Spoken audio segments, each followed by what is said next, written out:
ಮಾತನಾಡುತ್ತೇನೆ. 1947 ಆಗಸ್ಟ್ 15 ನಮ್ಮೆಲ್ಲರ ಜೀವನದಲ್ಲಿ ಸುವರ್ಣಾಕ್ಷರಗಳಲ್ಲಿ ಬರೆದಿರಬಹುದಾದ ದಿನ. ಈ ದಿನ ದೇಶದೆಲ್ಲೆಡೆ ಸ್ವಾತಂತ್ರ್ಯ ದಿನವಾಗಿ ಆಚರಿಸುತ್ತಾರೆ. ಒಂದು ಕಾಲದಲ್ಲಿ ಸಂಪದ್ಭರಿತವಾದ ಭಾರತದಲ್ಲಿ ಕೇವಲ ಸಾಂಬಾರು ಪದಾರ್ಥಗಳ ವ್ಯಾಪಾರಕ್ಕಾಗಿ ಬಂದ ಬ್ರಿಟಿಷರು ನಮ್ಮ ದೇಶದಲ್ಲೇ ನೆಲೆಯೂರಿ ನಮ್ಮ ದೇಶದ ಜನರನ್ನು ದಾಸ್ಯಕ್ಕೆ ನೂಕಿದರು. ದೇಶ ನಮ್ಮದು, ಭೂಮಿ ನಮ್ಮದು, ಉಸಿರಾಡುವ ಗಾಳಿ ನಮ್ಮದು, ಅಷ್ಟೇ ಏಕೆ ತಿನ್ನುವ ಆಹಾರ ಕೂಡ ನಮ್ಮದು.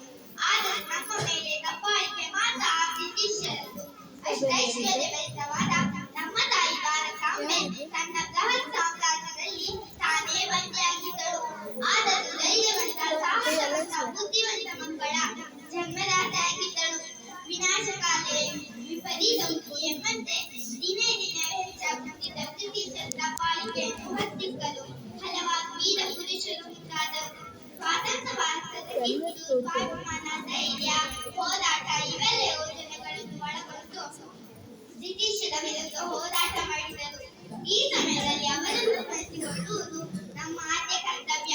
ಮಹಾತ್ಮ ಗಾಂಧೀಜಿ, ಜವಾಹರಲಾಲ್ ನೆಹರು, ಲಾಲ್ ಬಹದ್ದೂರ್ ಶಾಸ್ತ್ರಿ, ಅಂಬೇಡ್ಕರ್, ಭಗತ್ ಸಿಂಗ್ ಮುಂತಾದವರ ಜೊತೆ ಪ್ರತ್ಯಕ್ಷವಾಗಿ ಮತ್ತು ಪರೋಕ್ಷವಾಗಿ ಹೋರಾಡಿದ ಎಲ್ಲರನ್ನು ಸ್ಮರಿಸಿಕೊಳ್ಳುತ್ತೇನೆ.